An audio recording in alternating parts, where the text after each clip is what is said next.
Presiden ke-6 RI, Susilo Bambang Yudhoyono, SBY, dinyatakan mengidap kanker prostat stadium awal setelah diperiksa oleh tim dokter Indonesia. Menurut staf pribadi SBY, Osi Dermawan, SBY akan melakukan medical treatment atau perawatan medis untuk penanganan penyakitnya ke sebuah rumah sakit di luar negeri.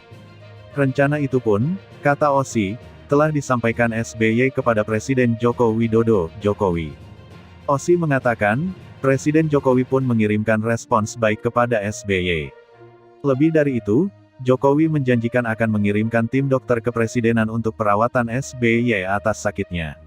Sebelumnya, Osi menyampaikan bahwa SBY didiagnosis mengidap kanker prostat setelah diperiksa melalui metode MRI, biopsi, positron emission tomography PET spesifik membrane antigen, SMA, scan dan lainnya.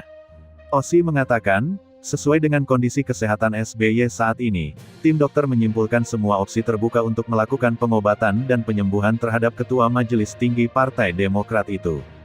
SBY akan melanjutkan medical treatment ke sebuah rumah sakit di luar negeri untuk penanganan penyakitnya. Menurut Osi, komunikasi yang dilakukan antara tim dokter Indonesia dan tim dokter negara sahabat berlangsung baik. Adapun pihak luar negeri sepakat dan bersedia untuk menangani pengobatan dan penyembuhan SBY.